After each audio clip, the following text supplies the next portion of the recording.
careless with the truth in small matters. Cannot be trusted in important matters. So this is how we like to come to you this morning on the program. Good morning, Liberia. With the ladies here this morning, we are about to serve you breakfast. And so quickly, we would like to introduce ourselves, and then we'll be telling you shortly about how we are going to go about serving you breakfast this morning. So I'm going to start with myself. I'm from Duncan here this morning, sitting in the presenter's chair behind the microphone, and I'm here along with... I'm Grace Williams Joshua and Samira Online. Okay. So this morning, like I said, we are here to serve you breakfast, and we will quickly go over to Grace Williams Joshua, who will tell us, give us the menu of what we have on our...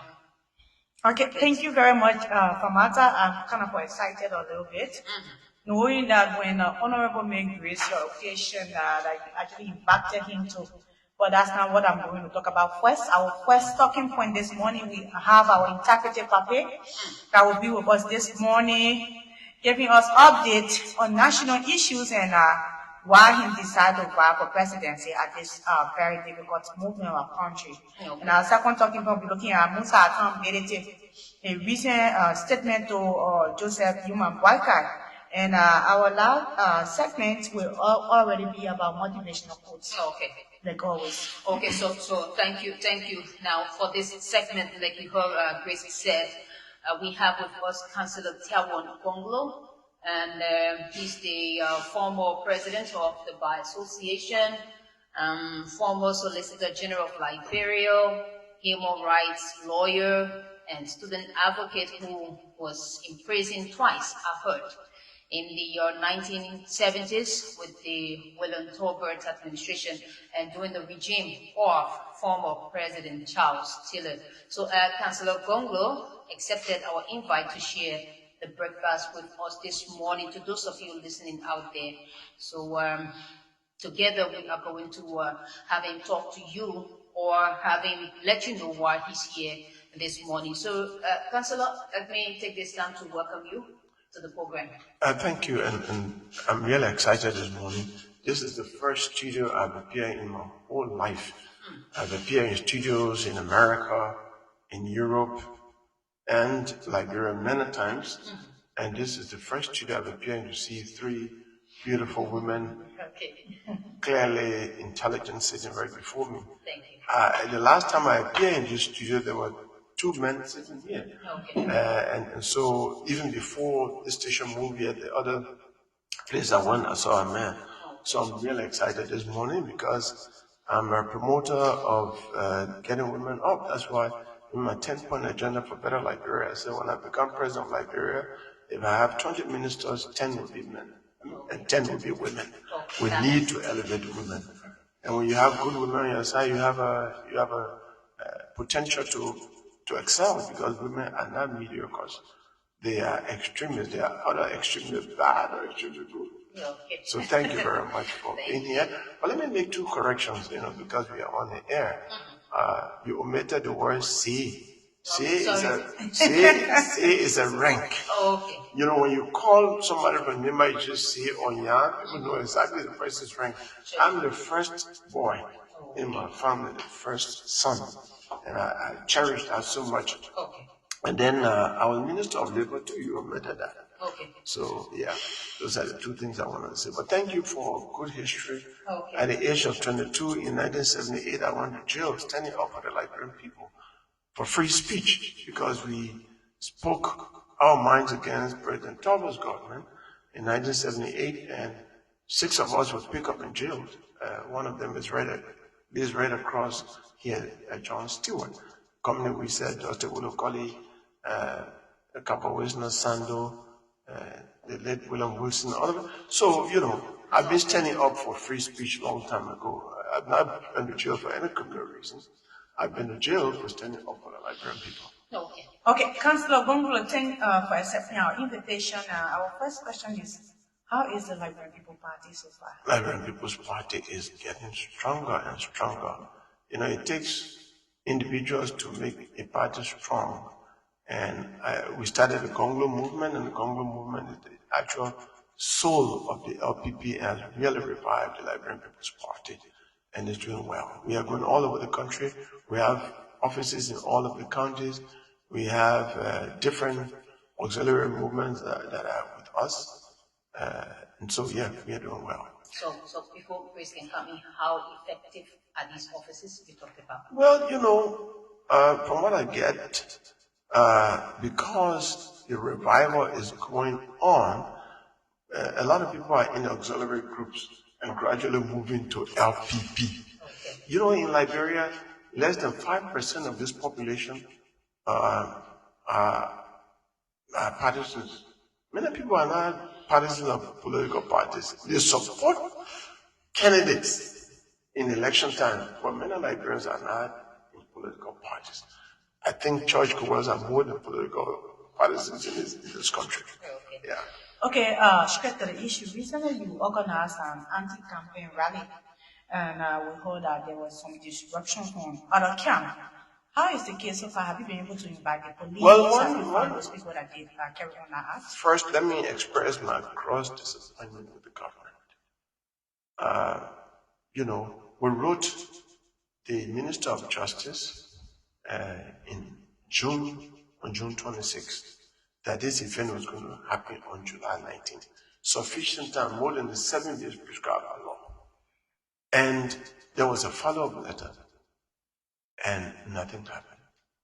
The march went well, and we marched on Broad Street, a very busy street in Monrovia, in the morning, up to we came down Johnson Street, another busy street.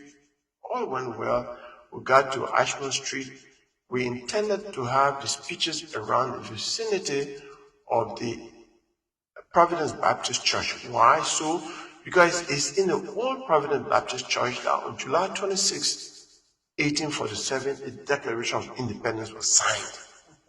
And the key word in the Declaration that was a dream that remains unfulfilled was that we will show to the rest of humanity that black people are capable of governing themselves like other races.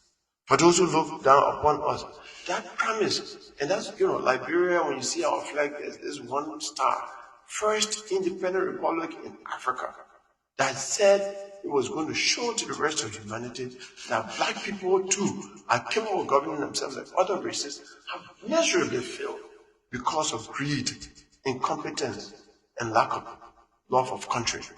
And we, on this day, and that was the first anti-corruption campaign ever in this country.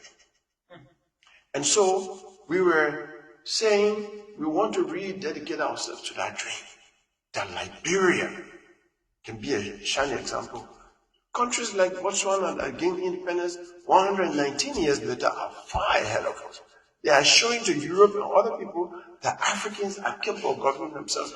They have great health system, great educational system, infrastructure developed.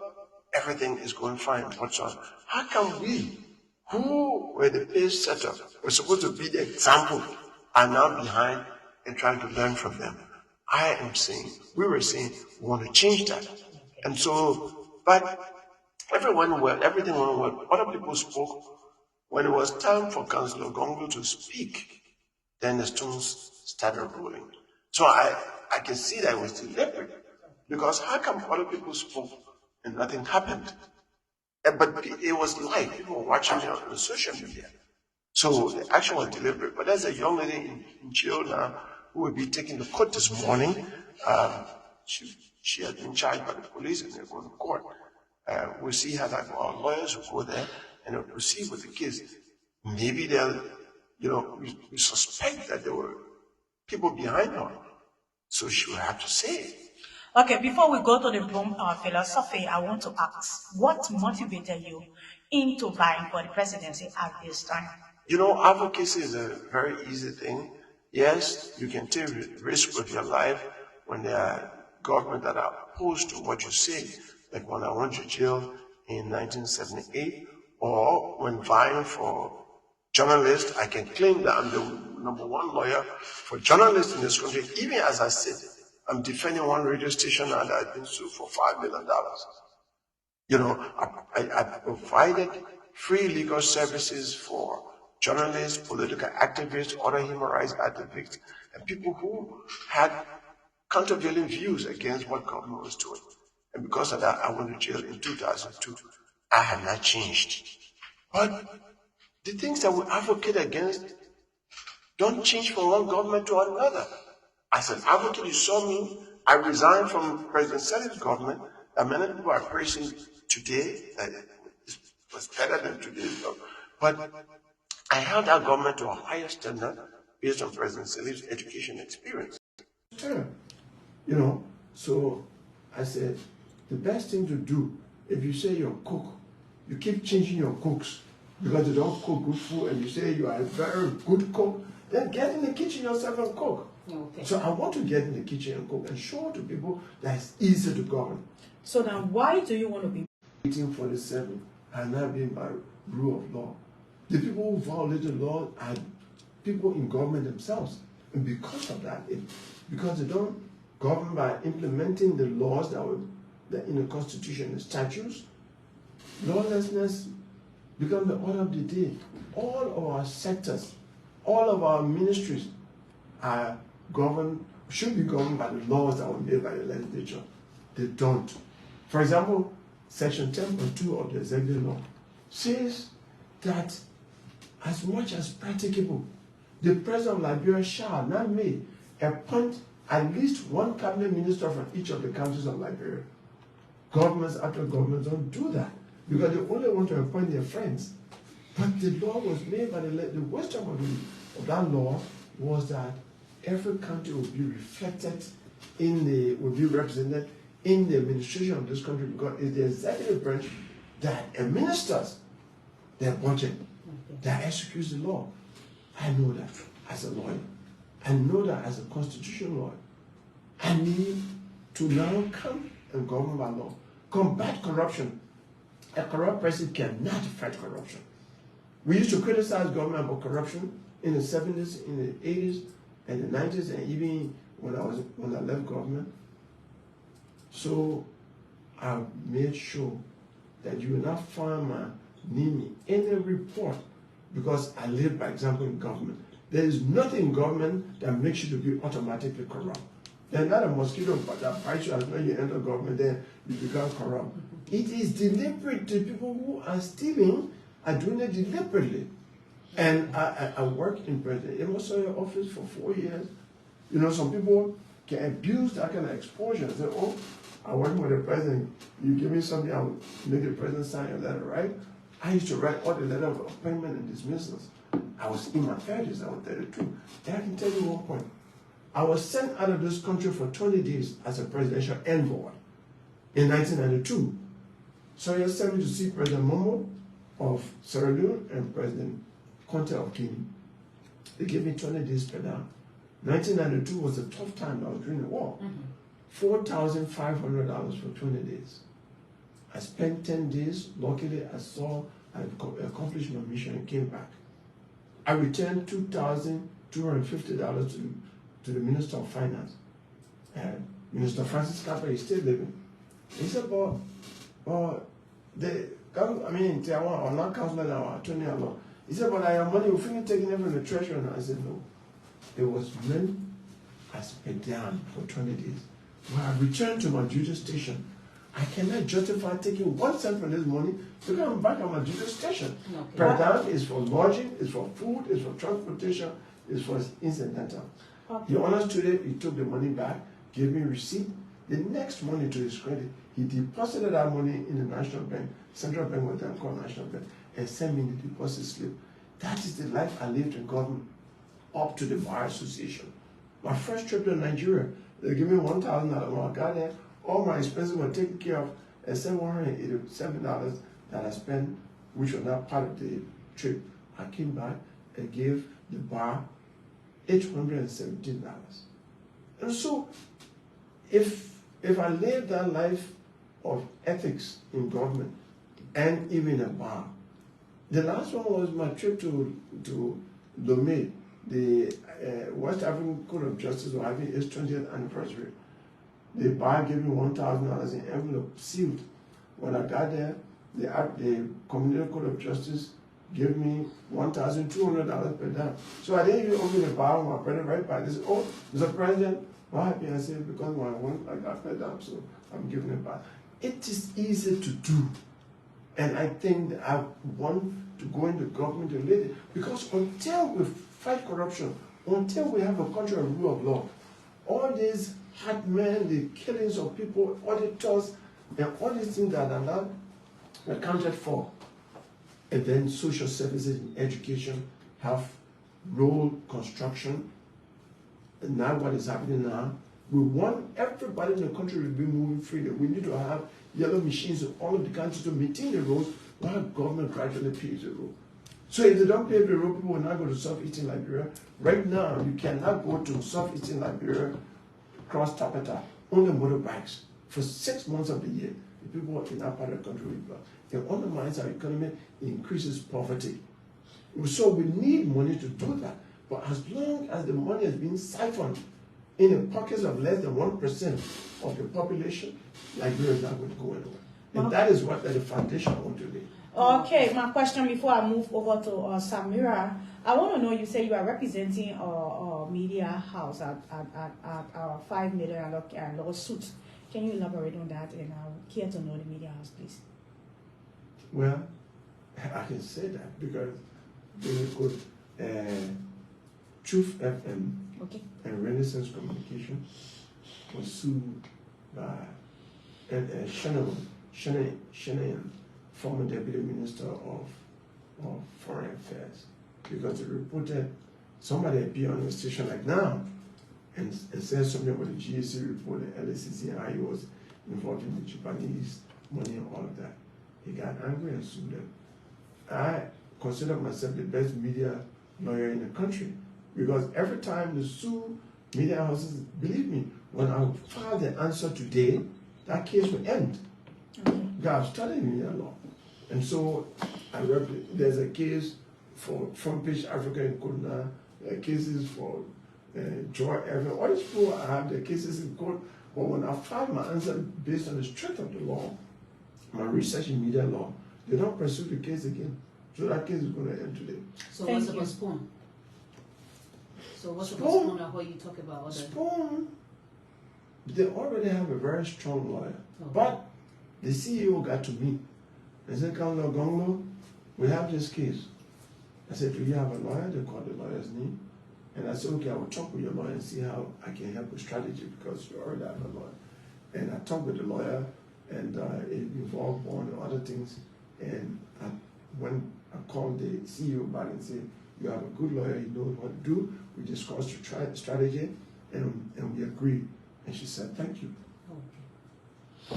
Okay, so we sat clearly and listened to all of what you said.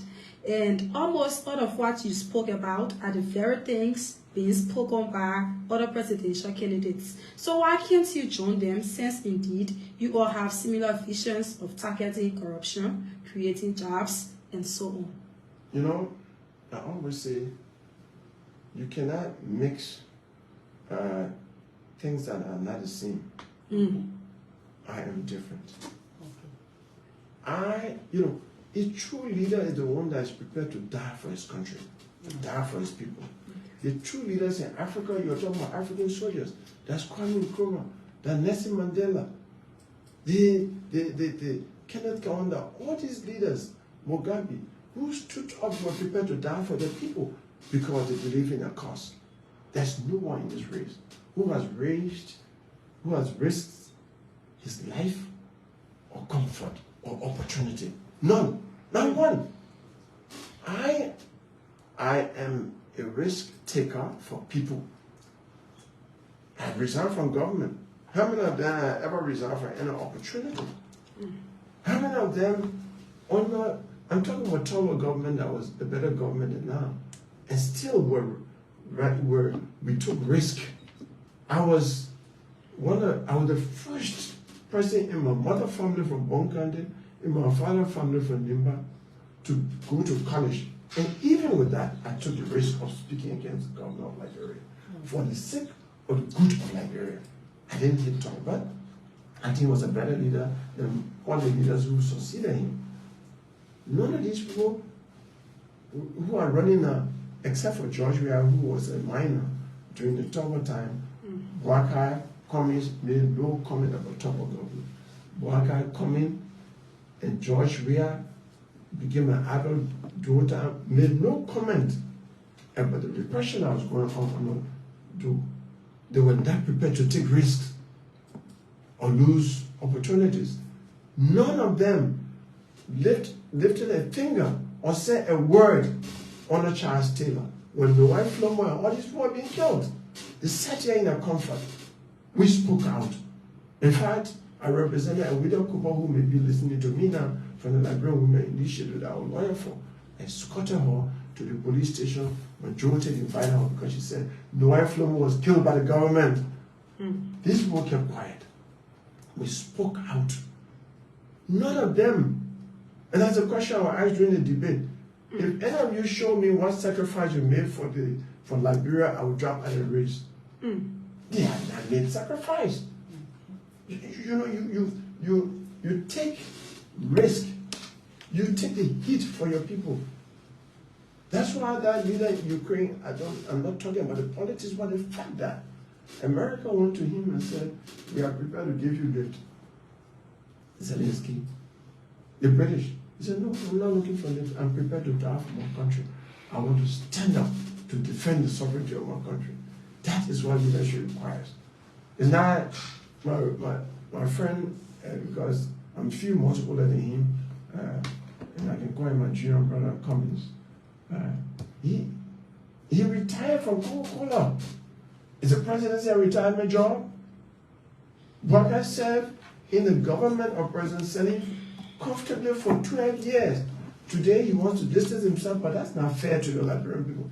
You cannot say, oh, when they say President Saye Bill wrote to the Guinea people, they say, yeah, I'll follow that one. Bill wrote to Grandpa, say, yeah, I'll follow that one. There was corruption, no, that one, and I'll not follow. You cannot cherry pick. Honestly, you can say, we did our best, but our best was not good enough. I want to go on to improve. I am not in their class of being, of taking a comfortable role and avoiding risk. I'm a risk taker for the people of Liberia.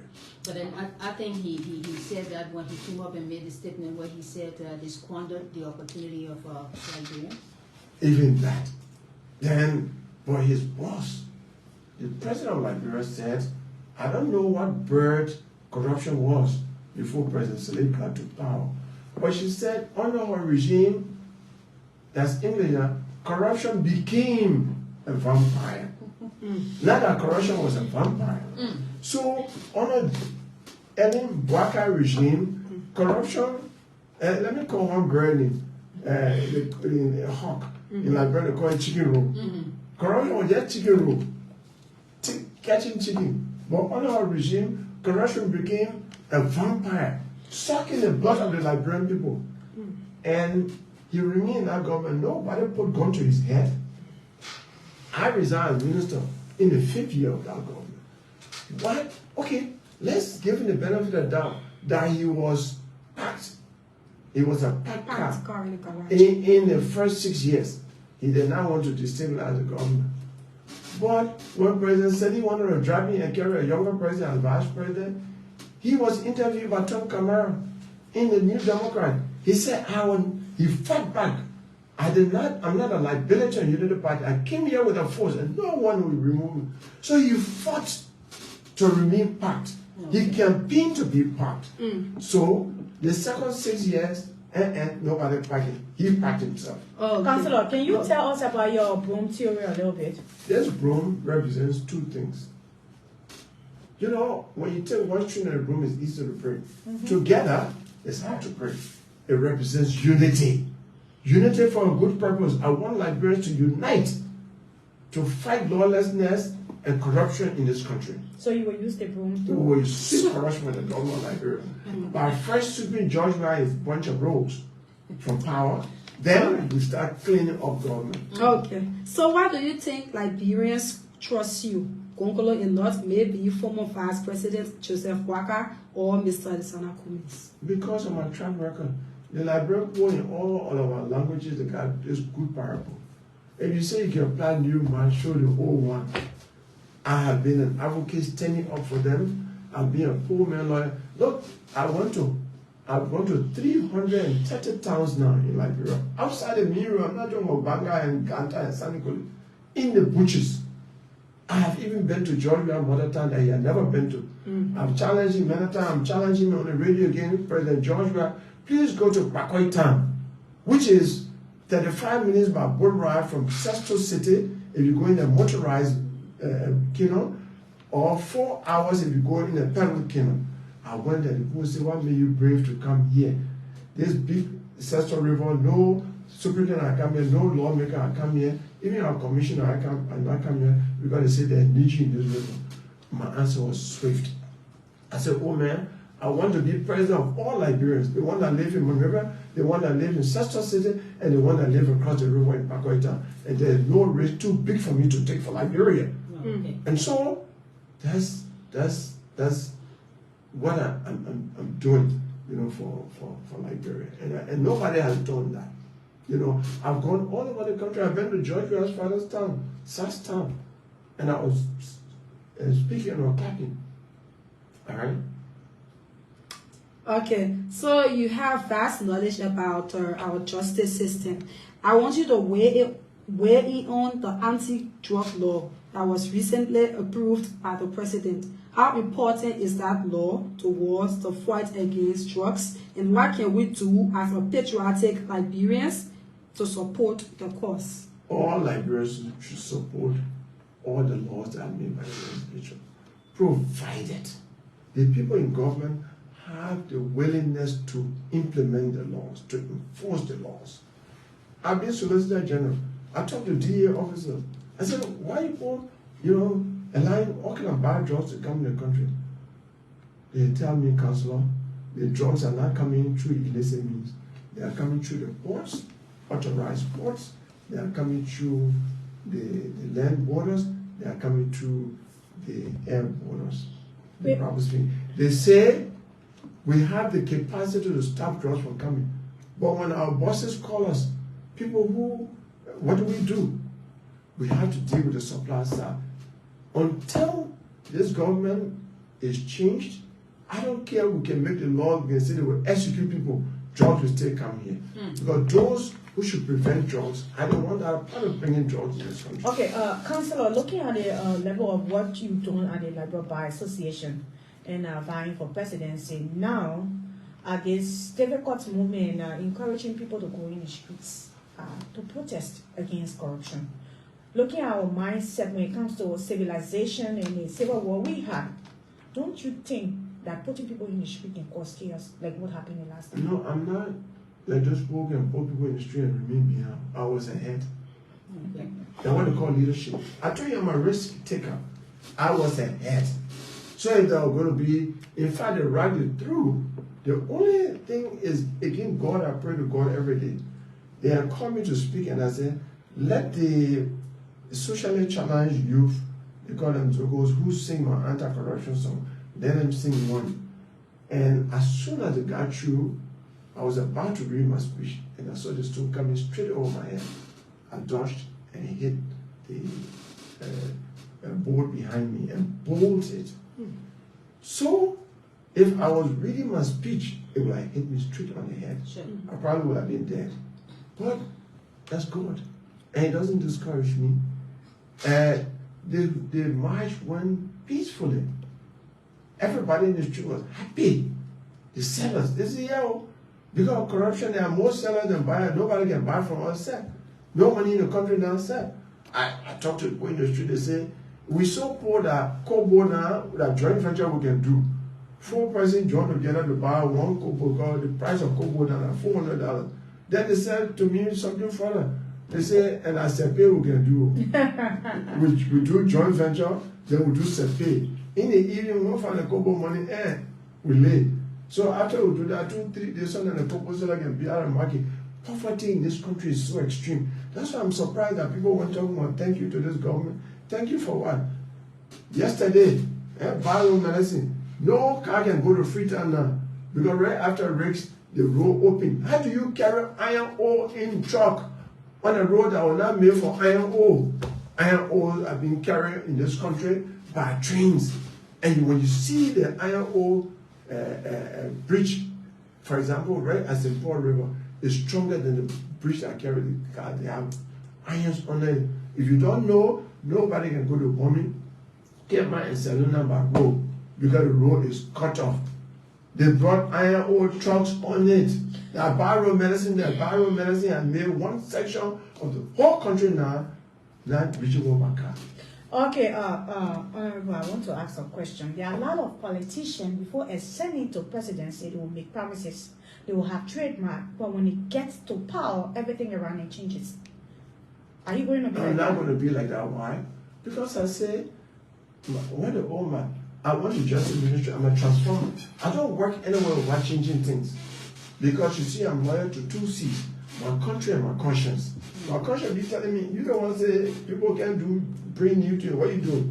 I got the justice ministry. I used to criticize prosecution because I like to tell Samuel Moore that not bad thing, but I free Samuel Moore from the underground jail that used to be a justice ministry that used to jail people. On the day I got there as Solicitor General, I closed that jail. I said justice cannot be anchored on injustice. I closed it and put office there. That's change number one. Then I found out that all the county attorneys in the whole country were not law school graduates. Some of them are not even high school graduates. In 2 years, I changed all of the county attorneys. When I was not cabinet minister, I told the minister of justice, she said, the people can be complaining to no man. I said, please carry me there. I went and addressed the cabinet. I told the president that only justice can sustain the peace. And so until we have capable justice actors, we will not have rule of law in this country. Peace will not be sustained. She agreed with me. We changed all of the county attorneys to only law school graduates. That change is still there today. We were having too many rape cases. I said, but rape cases are with murder and other cases, theft and all that. Let's create a special bureau for prosecution.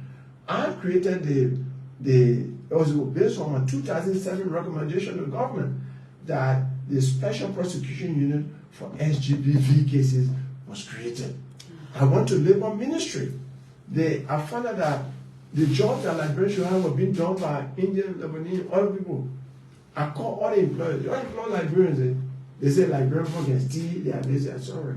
I met with my staff. We increased the work permit fee from 400 US out to 1,000 US out. Once we did it, some employers who had 60 persons in an employer who were non-librarian reduced it to 20. They gave the order for the job to librarians. Librarians started getting jobs. Okay. So I know about transformation. Anything I say is something I thought about and found solution. For example, I say every child will go to school from kindergarten to 12th on government without their parents paying 1 cent.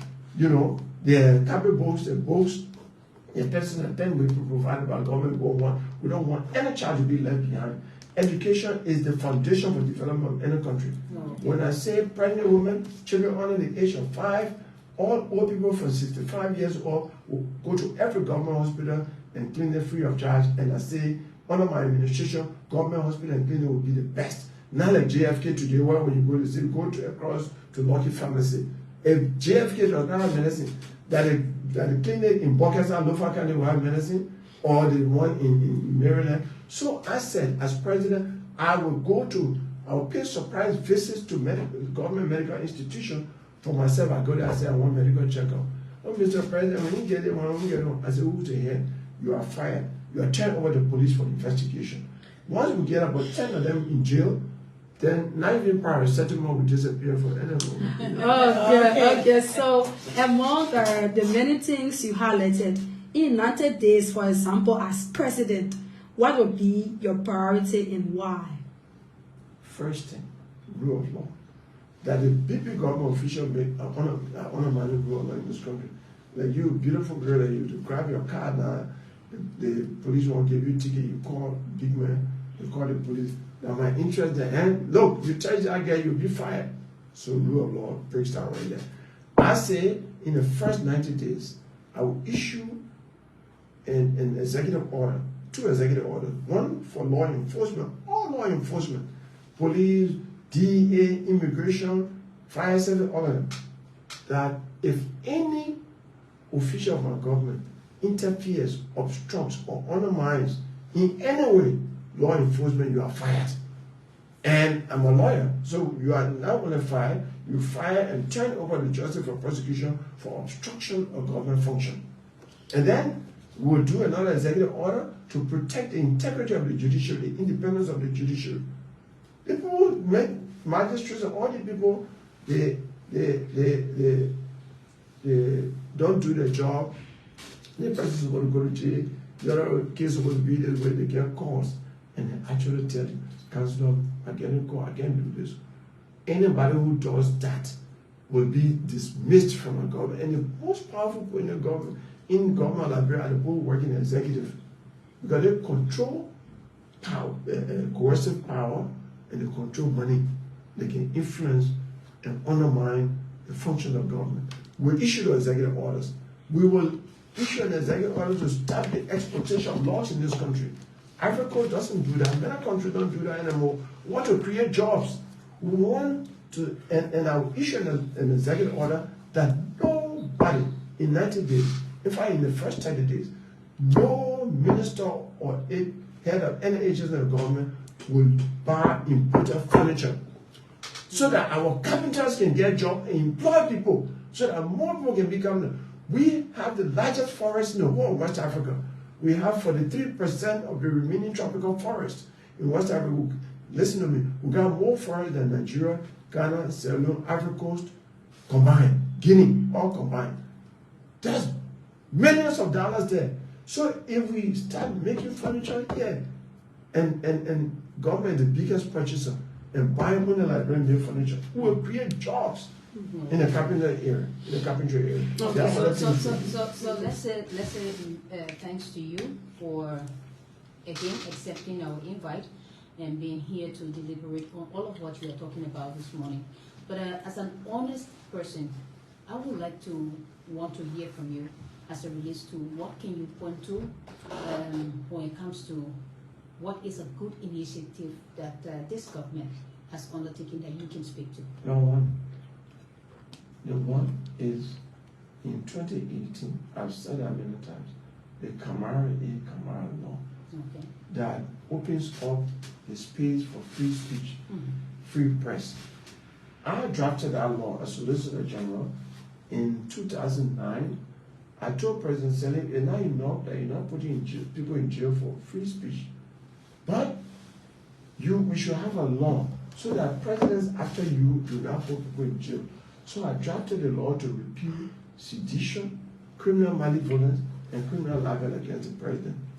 But she did not have the courage to put it before the legislature, and she had the courage to put concession agreement and other things before the legislature.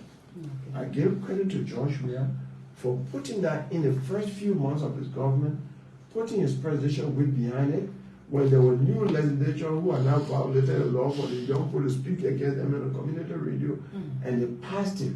I believe that he had not sent that law in 2018, and he was saying it now, nobody was going to pass it because the senator and representatives have now done all kinds of things that people are speaking about them. They were not going to pass it. He himself was not even going to submit it now because we are speaking against him now. So that is one thing he did, because open society is important, it's a necessity for democracy because people have to disagree. For example, I can say now that one of the ways that there's abuse in government, misallocation of resource, and I consider that corruption. The president put them on the Senate last year, even though they hide their salaries, last year he made $254,000 as annual salary, United States dollars, which means their harmonization did not affect their salaries. Then, listen to this. The president pro tem of the United States Senate last year made a total salary of $193,000. End up thinking, man, how come the president pro tem of one of the 10 poorest countries in the world made higher salary than the president pro tem of the richest country in the world.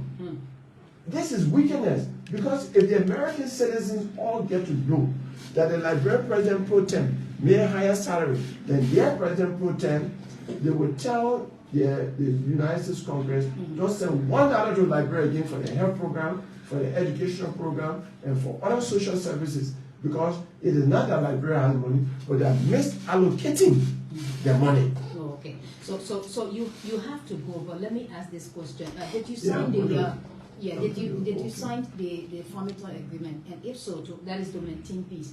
And if so, it also talks about the inclusion of women in this election. How many, can you tell us, females you have on your party ticket? You know, the Unity Party sadly undermined our efforts because earlier on, a supporter of Joe Barker, Eugene Fagon, on the Spoon TV that is watched by most Liberians, said LPP is not going to make it because LPP is in violation of the 2% law. He didn't do research enough to say that law said if you have less than 2% of the total votes in the past election and you do not have a sitting lawmaker, then you'll be suspended from participating in the next two elections.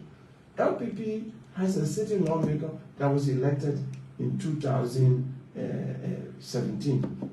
But when he said that to the public, a lot of people became nervous, and we had a lot of women on board to come. We will have covered more than 30%, but a lot of women walked away from us because they were not sure that LPP will qualify for this election.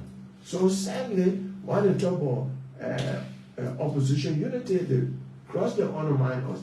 Now, so we have only 7 women. We could have had more. Okay, so I think we have to give you the time to interact with the public who's listening to us. And so before we go, in terms of maintaining the peace of the country, let me talk about the Farmington. Okay. Thank you. The election should be violence-free. I have been a spokesperson and advocate for peace, you know, and you cannot promote peace by engaging in violence. No amount of violence is better than other violence. Violence is bad. Sure. So I'm calling upon members of LPP and those who support me individually, the silent majority that support me, and people in the different auxiliary groups, not to support me by engaging in violence. In fact, one day on Cllr Street at the tire shop, I saw a Unity Party person and a CDC person insulting each other. They were coming to fight each other. And I stopped there. I said, in democracy, disagreement is central to democracy. You will disagree about how you want the country to go, but it should not bring you to fighting each other. I said, I can prove to you. In fact, let me give you an example. I said, leadership by example. I called Moba Molu. I said, Moba Molu, my former client, because I used to represent all the CDC people when they used to go to jail, Kalasco, Jefferson Kochi, all of them. So I called Moba Molu. I said, I want you to come here in the next 10 minutes. He said, where are you? I said, my former client. He said, no, I'm not your former client. We know you are a brave lawyer. Maybe something will happen with the government does something mean that you all come to. I said, so come to me now. He said, in 30 minutes, I'll be there by the father. Sure enough, he came there in 30 minutes on Cllr Street. And the 2 gentlemen were there. In fact, there was a CDC president sitting behind me when he had, he said, that Moba Molu will come here and take you account of her. He came there, and to his credit, I want to thank him for doing that. He came there, and then before the 2 gentlemen, I said, this is the chairman of the ruling party. I am one of the opposition leaders that is fighting hard to remove this government from power. You see us sitting side by side, and I said, Moba, tell these people that politics is not about enmity. Opposition is different from being someone's enemy. These 2 young men want to fight right now. Talk to them. And Moba Molu talked to them and said, this man is in opposition, but I respect him. I would disagree with him, but it will not come down to insulting each other. So that was a very good example for them that day. In fact, when we were leaving, he told $100 US and said, gentlemen, you're retired. And all of them took it. And so that's leadership by example. He showed it, I showed it on that day. We should have peace, you know. Because all we're talking about is for Liberia, not for ourselves. Okay, Councillor, thank you very much. We will shortly now go to our Facebook page and encourage all those following to kindly drop your comments to interact with this interpretive paper of ours. Also call us and you will be a part of this program this morning. So we'll shortly announce the number for you to be a part. Call us on 0770907907, 0880907907 and interact with the councillor. Tiawan Saye Gongloe. Oh, okay. I thought not to forget to call that name. Okay, so I think we have the first person on the line. Let's hear you this morning. Good morning. Good morning. You are live. Yeah, my name is Boma William, and I'm trying for my social technical billion resident. Okay, go ahead. Let me say thank you to Honorable Gongloe. I'm listening to him lately, for what one he said. Honorable, you spoke on the issue of, free tuition in this country. And you spoke on the issue of health, and you spoke on the advocacy as a lawyer from day one and today. Maybe after President we have secretary, some of us are division. Maybe we can change our time to your direction. But for now, we will still remain with President we are. And then I have a question for you. If this election is going to unravel, maybe you draft in the first round. In the second round, then between President we are and anyone else. Who you think you will spend your support to? Okay. Thank you. Next person. Good morning. Good morning. You are live. My name is Compacto Asha Wilson, and I do call to join this conversation from Congressman community, particularly anti-logic. I want to say good morning to Honorable Councillor Tiawan Saye Gongloe. He's my partner. And I want to say good morning to you journalists in the studio too.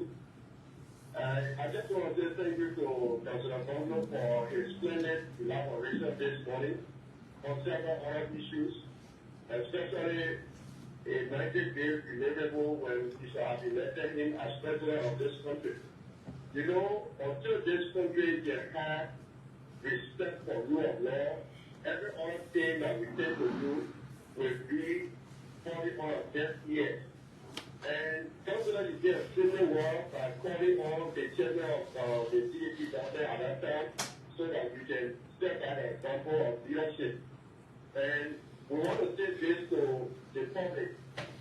When you see, like what Councillor has just said this morning, those of us that are supporting their political activists and our candidates for the presidency and all of the representative space, we should not be very bitter with people and be able to, come into a physical fight of brutality with one another because we are supporting this person or that person. It is the issues that we should be discussing instead of attacking personality. You see, the president has said we did agree to agree with issues. Okay, we got to give other people time, please. So I want to say thank you to the president for splendid Thank you. Next person, let's hear you. Good morning. Okay, we lost that person. Good morning. Good morning. Morning to the student guests, morning to the Manila pluralism, and I yes, we have a political slacker in my company. And to this morning, you please author of this national council, okay, go ahead. Conventions, apart self-administration review. Let me appreciate students. You know, on the Congo, the leader councillor, but I tell the on the Congo, is super conversion, has no super conversion. On the Congo was taken as a little general, and come out of period, set as a little general, and come out of the set to come out of jail. Take that thing is based on the justice for that little child. On the Congo, set a little minister, when there were news, that means people of statement as you know were marginalizing our people, were fasting, and other companies that were there marginalizing our people. On the top, we didn't see corruption, we didn't fight for the people. And the boy, people were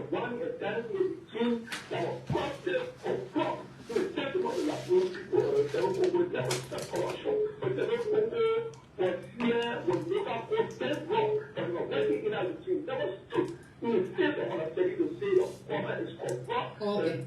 Self local people, I will take especially myself, but because they say on the Congo, the very few said, attacking is just react for harassing car, so you can't get got in one issue. Let me tell you Okay.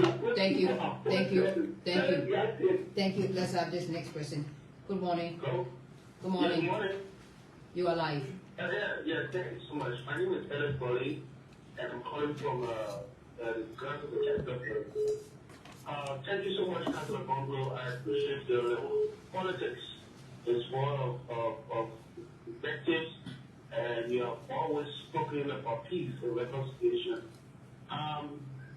I'd like to speak to the issue of Councillor Gongloe saying that Ambassador Joshua left.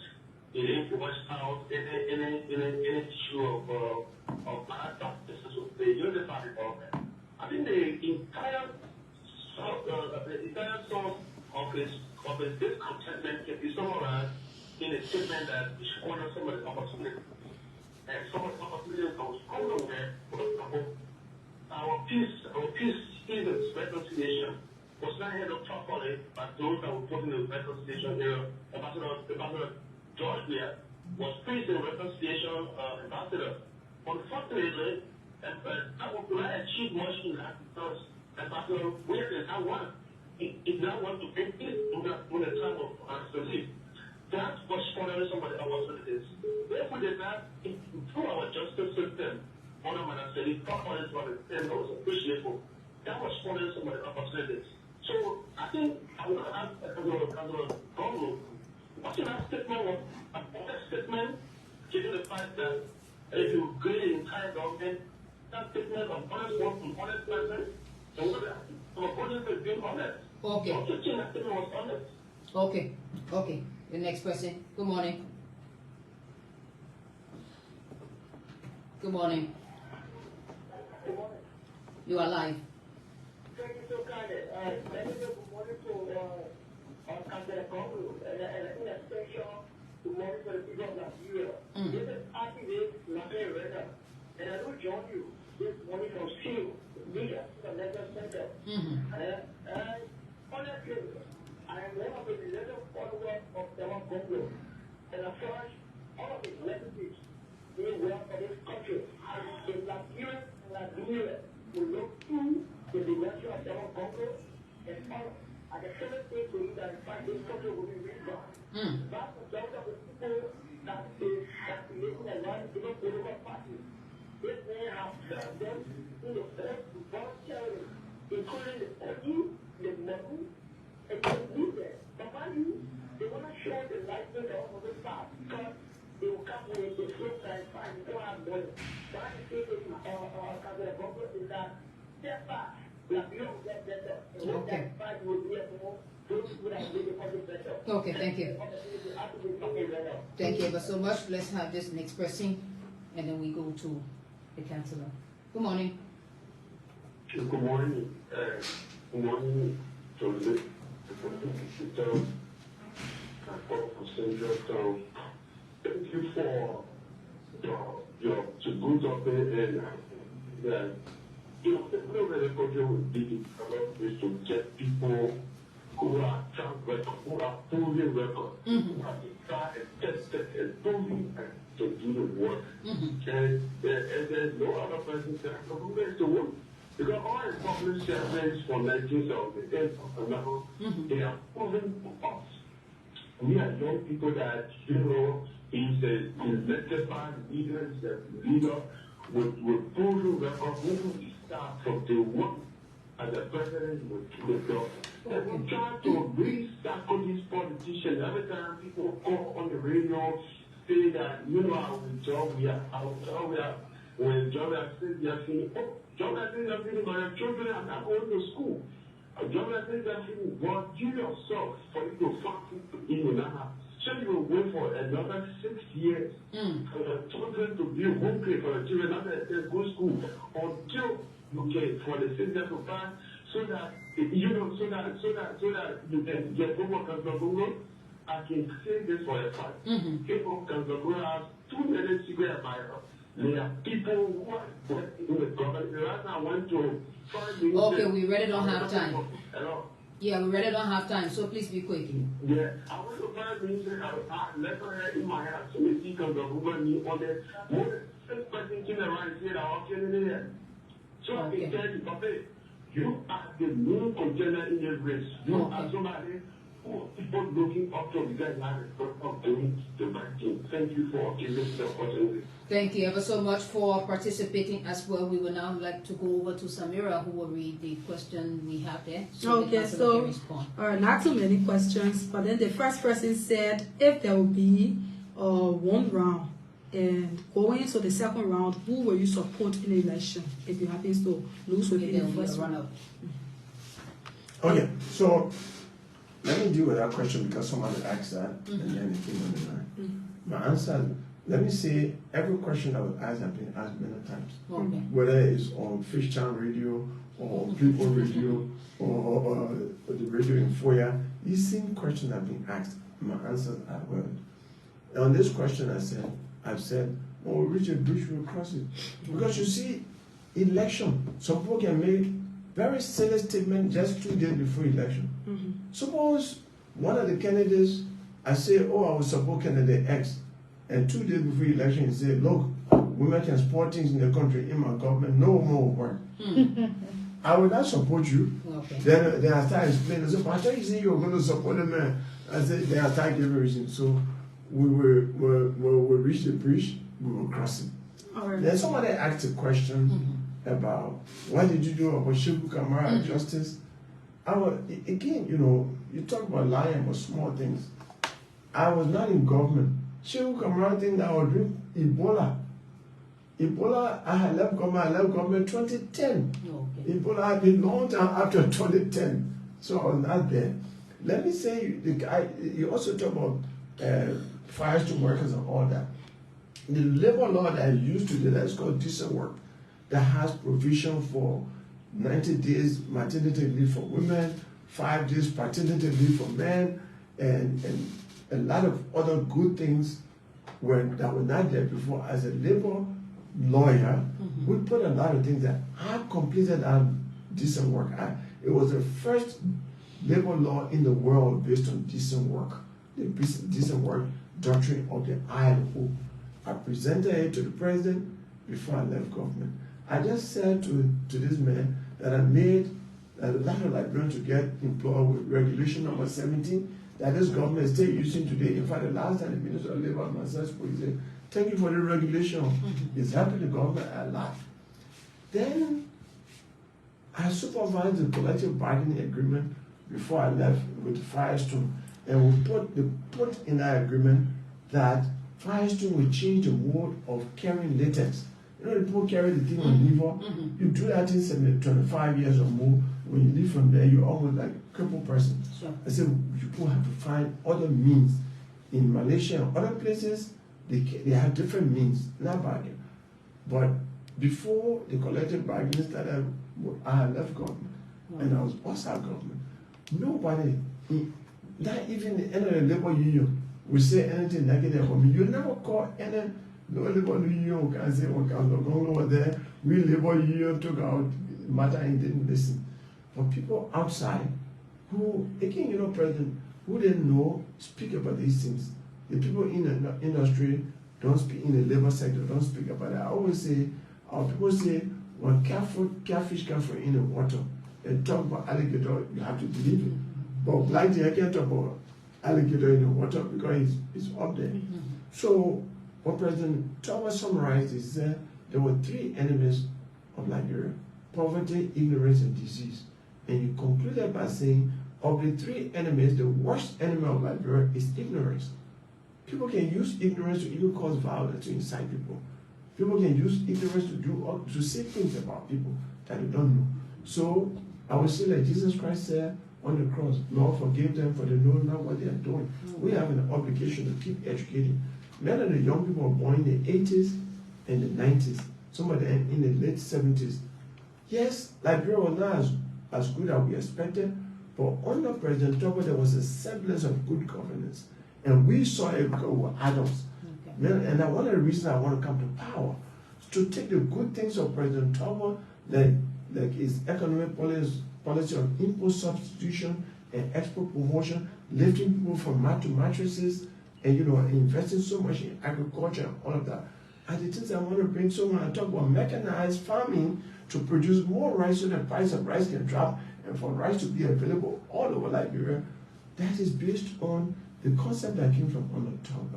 So, but many young people don't know, and we who were critical of government that day, those times took the best part. I don't know whether there was another question. There's another question from the live view. It says, the councillor kept saying he resigned from the Cllr government. My question to him, and my understanding is, President at that time dissolved her cabinets and asked them to reapply, and the councillor decided not to reapply. Is that a resignation or dismissal? Good question. There was no, the president did not say people should reapply. She did not dismiss her cabinet. She sent the cabinet on 2 weeks leave, compulsory leave, and said, if I don't call you back, then you are no more in my government. She called me back, and I said, no, I'm not coming. I'm leaving your government. So I was not dismissed. I made a decision to leave. When you make a decision to leave government, that's resignation. So let me make that clear today. Okay. So before we leave you, there was another question. I think the caller was not too clear. He said, Bwaka should have left about Bwaka that you're talking about. Yeah. He said, yes. He said, okay, don't you think Bwaka was honest? Yeah. Fine. The president said he was honest that the government made corruption a vampire. She was honest when she said our government did not reconcile this country. She was honest when she said she does not easily forgive. Oh yes, you were honest when you said he squandered opportunities and he was a packer. And I said the first 6 years he was packed, the second 6 years he packed himself. You were honest about that. But when you are honest about it, we want agents of change. We want people who can do things, who will create a new Liberia. But if you squander opportunity for 12 years, why do we want you back? If you're a packer and you allow yourself to be packed, why do we want you back? We want active persons. And some people can be old and be strong. Like I know one Jim Salif on the old road. James Dennis. He's 93 years old now. And he's strong. He walks to the gate when I go to visit God, like old people, they hear old stories. He opens the gate himself, he does not what we can. But I know some people are 75 and they can't walk good anymore. Councillor, before you leave quickly, what's your view on work report? I'm very clear. I've been one of the advocates. Yeah, I'm not one of those people who can utter a book and then at a critical time deny it or ban the book. No. I am for accountability. And let me tell you, I went to Prince Johnson's town. He's one of the presidents who is in the TRC report. And I stood in the town, y'all got my play. In fact, I got supporters, I got a whole team there supporting me. And I said, let me ask you in your government, please. Me and Prince Johnson have no personal differences. I said, but let me ask you, during the war, the people who left the battlefront and came to kill people who were digging cassava, should they go free? The whole town that was there said, no. I said, what's about the people who went to churches to kill people like Lutheran Church and even the mosque to kill people? Should they go free? No. What's about the people who came and killed people who were sitting on a palaver, talking, just confessing they can't kill them? They said, no. I said that the people I said should be prosecuted. They said, but then we know who were you now. We agree. I said, when you go to the battlefront, when you kill 1 million people, that are not crime because you're fighting. But when you leave to can't kill innocent people, should we encourage that? I say it is because we have not tried people who committed war crime that now people are engaged in hard business, killing people from Cape One to Cape Town, all over the country. People are afraid to go on their farm. We can strengthen impunity. Impunity undermines peace. We should not strengthen impunity. So my position on war crime will be permanent, constant, has not changed. Okay, so we want to say thank you. And the good thing is that everybody is agreeing with me now. Jeremiah Kumu, who come from MDR, Prince Joseph Party, said on Spoon FM that you suppose war crime. Prince Joseph himself went on Spoon FM and said, okay, and let him walk on, I will go there. Joe Barker in 2017 said he does not support war crime. The only person who in 2017, the only candidate who said he supported war crime was Benina Cummings, Walker, all of them said they will not support the war crime. They wanted restorative justice for Oluja Rokansa. Today, because they see the international community speaking, they want to be politically correct. Everybody is saying that they want war crime. So it's not a debatable issue anymore. Everybody agree now. So it's not Councillor Gongloe. Thank you very much, Councillor. It was a pleasure having you today in our studio. This is our mark this day.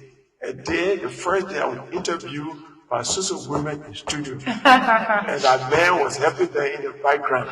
Thank you, sir. Thank you. A better day, a better Liberia is coming with people like you. Thank you very much. Thank you.